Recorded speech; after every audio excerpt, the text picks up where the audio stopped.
যত লাগে ততবার হাই কেয়ার ডাইপার। আমার সোনামণির সুরক্ষা তো আমার হাতে, মা হিসাবে আমি তাই কেয়ারফুল। হাই কেয়ার ডাইপার, মোর দেন কেয়ার।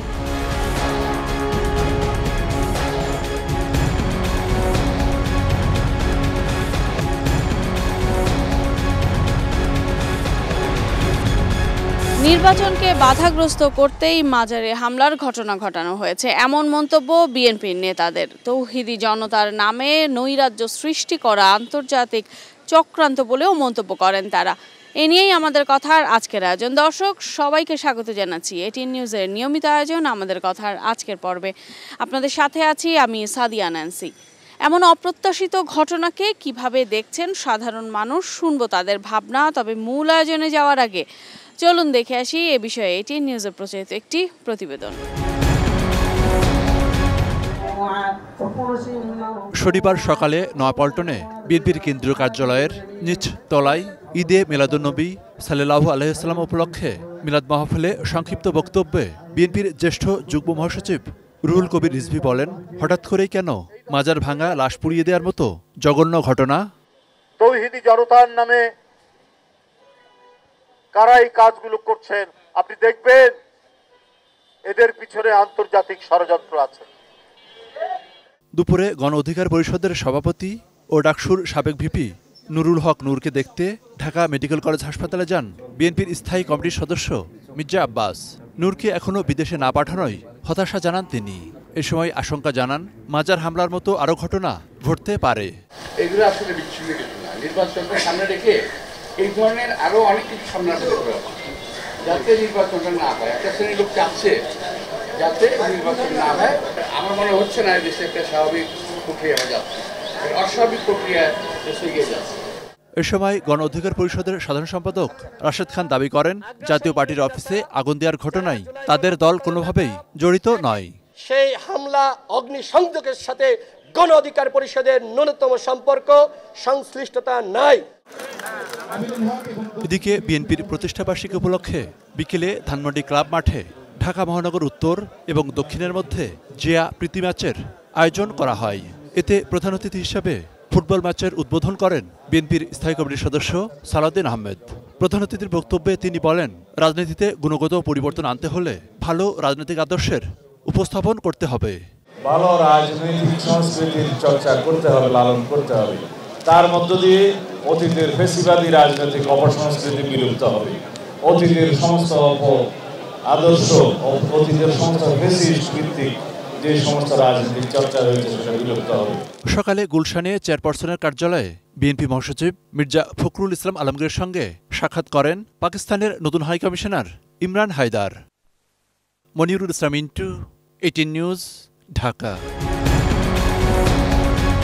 এতক্ষণ দেখছিলেন আমাদের কথার আজকের বিষয় নিয়ে এটিএন নিউজে প্রচারিত প্রতিবেদনটি। চলুন এবার চলে যাই মূল আয়োজনে, দেখে আসি এ বিষয়ে কি বলছেন সাধারণ মানুষ। বাঙালিরা ধর্মীয় দিকটাতে একটু বেশি সেন্টিমেন্টাল, এই জন্য যখন এই ধরনের কোনো কিছু হয় এটাকে একটু এক্সাজারেট করেই প্রেজেন্ট করা হয়। আমার কাছে এটাই মনে হয় যে একটু এক্সাজারেশন হয়েছে। তবে হ্যাঁ, দেশকে অস্থিতিশীল করার তো একটা প্রক্রিয়া চলতেছে, এটা কন্টিনিউয়াস। সেই 5ই আগস্টের পর থেকে ওইটারও একটা ধারাবাহিকতা থাকতে পারে। এরকম মারামারি, হানাহানি এগুলোতে লিপ্ত হয়ে আরেকজনকে ছোট করা বা নিজেদের একটা বাড়তি অ্যাডভান্টেজ তোলা বা এমনি অন্য একটা পক্ষ ঘটনা ঘটছে কিন্তু দুই দলে দায়ী না, কিন্তু একজন একজনের দোষী বানায় দিয়ে রাজনৈতিকভাবে সুবিধা লাভের চেষ্টা করতেছে। এতে ঘটনাটা আরও কাদা ছড়াছড়ি বাড়তেছে। ঠিকমতো তদন্ত হোক, কে দোষ করছে ওটা বাইর করুক, তাও বাইর করবে না, কিছু না, বেশ দোষ দিতে পারলেই। যে কবর থেকে লাশ তুলে পুড়িয়ে নেওয়া, আমার মনে হয় যে আমরা বাংলাদেশে মুসলিম ধর্মাবলম্বী আমরা আছি, অনেকে অনেক ভাগে বিভক্ত, কিন্তু এরপরেও আমার মনে হয় যে এখানে পলিটিক্যাল ইনগেজ থেকে এখানে বেশি যেটা হচ্ছে ধর্মীয় উগ্রতা আমার মনে হয় আর কি। কারণ আমরা দেখা যায় মুসলিমরা এক এক দলে বিভক্ত, আমরা একজন আরেকজনকে দেখতে পাই না। আমার মনে হয় যে গতকাল হাটহাজারী ঘটনা দেখছেন, ওরা ওরস করতেছে, আমি তাদেরকে দেখতে পাই না, যার জন্য তাদেরকে আক্রমণ করতে হবে। আমার মনে হয় যে এটা আসলে কোনোভাবে উচিত না, অন্যদিকে সহনশীল হওয়া উচিত। পলিটিক্যাল ইস্যু তো অবশ্যই আছে, তার মধ্যে এটার ইন্ধনদাতাও আছে, যেটা বোঝা যায়। কারণ এটা তো আমাদের তো মাজার কালচার আগেও ছিল, তাই না? এটা খারাপ ভালো অন্য হিসাব, বাট একটা মানুষ মরে গেছে, ইসলাম হিসাবেও তো এটা জায়েজ না। আমি মনে করি যে একটা লাশ কিভাবে পোড়ায় মানুষের, আসলে মানুষের বিবেকটা হঠাৎ করে 2025-এ এসে এত নেমে গেছে, এটা আসলে ভাষায় বর্ণনা করা যায়। নির্বাচন বাধাগ্রস্ত করতেই মাজারে হামলা দাবি করছে বিএনপি নেতারা। এটিএন নিউজের নিয়মিত অনুষ্ঠান আমাদের কথা। টাঙ্গাইল থেকে সচেতন নাগরিকদের মতামত জানাতেই আমি যুক্ত হয়েছি নওশাদ রানা সানভি। আমরা একটা যুক্তিহীন পরিবেশের মধ্যে আছি। আমাদের সমাজ ব্যবস্থাটা এত দ্রুত পাল্টে গেল যে কিসের থেকে কি হচ্ছে, কার কি এই চিন্তাভাবনা বোঝারও পাইনি। সামনে নির্বাচন, এক মব কালচার শুরু হয়েছে, মাজার ভাঙা শুরু হয়েছে। আমি মাজার পছন্দ করি না, সেটা আমাকে যুক্তি দিয়ে বলতে হবে। আপনি মাজার পছন্দ করেন, আপনাকেও যুক্তি দিয়ে সেটা বলতে হবে। নির্বাচন পেছানোর অনেকগুলো কারণ আছে, এটাও একটা কারণ বলে আমি মনে করি। ধর্মান্ধতা থেকে এই কাজটা হয়েছে।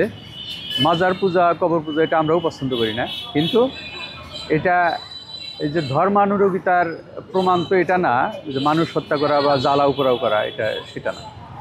তো আসলে আমরা দেখতে পাচ্ছি যে এই সরকার, অন্তর্বর্তীকালীন সরকার মানে দেশ পরিচালনার দায়িত্ব নেওয়ার পর থেকেই একটা আনরেস্ট সিচুয়েশন ক্রিয়েট করার পায় তারা চলছে। এরকম মারামারি কাটাকাটি হলে শুধু নির্বাচন বাধাগ্রস্ত না, আমরা সাধারণ মানুষও আতঙ্কিত হয়ে যাই যে কি হবে দেশটার।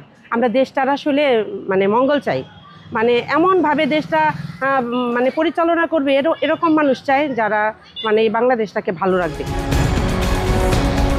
প্রিয় দর্শক, এটিএন নিউজের নিয়মিত আয়োজন আমাদের কথাই আজকে সাথে আছি আমি ইমতিয়াজ কামাল ইমন। নির্বাচনকে বাধাগ্রস্ত করতেই মাজারে হামলা, অভিযোগ বিএনপি নেতাদের। চলুন জেনে আসি এই নিয়ে কি বলছে রাঙামাটির সাধারণ জনগণ। এই যে বিভিন্ন মাজার থেকে শুরু করে নানা জায়গায় যে হামলা হচ্ছে, মব তৈরি করে হামলা হচ্ছে, এগুলোর পিছনে আমার কাছে মনে হয় যে দেশি বিদেশি নানা ধরনের ষড়যন্ত্র থাকতে পারে। সেক্ষেত্রে নির্বাচন আগানো বা পেছানোরও নানা ধরনের ষড়যন্ত্র থাকতে পারে। নির্বাচন তো যত তাড়াতাড়ি হয় এত দেশের শান্তি হবে আমি মনে করি। দেশটা ভালোই চলুক, এটাই চাই আমি, দেশটা ভালো চলুক। ষড়যন্ত্র নির্মূল করে বলা, নির্মূল ষড়যন্ত্র থাকলে তো দেশের ক্ষতি। একজন মানুষকে খবর থেকে তুলে, তাও মুসলমানকে আবার পিটিয়ে আগুন ধরে দিয়ে পুড়িয়ে ফেলা, এই ঘটনার ধিক্কার জানাই। আমি ঘৃণা করি এইসব লোককে। শুধু একটাই কথা বলবো, আগামী জাতীয় সংসদ নির্বাচন সন্নিকটে, নির্বাচনকে পিছিয়ে নেওয়ার জন্য, নির্বাচনী কার্যক্রমকে বাধাগ্রস্ত করার জন্য এই সমস্ত ঘটনা বলে আমি মনে করি। এবং যারা এই মবের সাথে জড়িত তাদের বিরুদ্ধে কোনো ব্যবস্থা নেই, শুধুমাত্র বিবৃতি দেওয়া ছাড়া। তো সেই যে ধারাবাহিকতা শুরু হওয়া, সেটার ধারাবাহিকতা হচ্ছে এই কর্মকাণ্ডগুলা। আর নির্বাচন আসলে এটা ডিসেম্বরেই সম্ভব, কিন্তু অন্তর্বর্তী সরকার নির্বাচন করার তাদের যে অনাগ্রহ ছিল, সেই কারণে নির্বাচনে আজকে বিলম্বিত হচ্ছে এবং বলা হচ্ছে যে ফেব্রুয়ারিতে হবে। আমরা আসলে সন্ধিহান ফেব্রুয়ারিতে নির্বাচন হবে কি হবে না এটা নিয়েও। দর্শক, এতক্ষণ দেখছিলেন সাধারণ মানুষের ভাবনা, আর এরই সাথে শেষ করছি আমাদের কথার আজকের আয়োজন। দেখা হবে অন্য কোনো দিন, অন্য কোনো গুরুত্বপূর্ণ বিষয় নিয়ে সাধারণ মানুষের মতামত তুলে ধরার চেষ্টা করব আপনাদের সামনে। সে পর্যন্ত এতক্ষণ যারা সঙ্গে ছিলেন তাদের সবাইকে ধন্যবাদ জানিয়ে আজকের মতো আপনাদের কাছ থেকে বিদায় চেয়ে নিচ্ছি। আমি সাদিয়া নান্সি। সবাই ভালো থাকুন, সুস্থ থাকুন, চোখ রাখুন এটিএন নিউজের পর্দায়।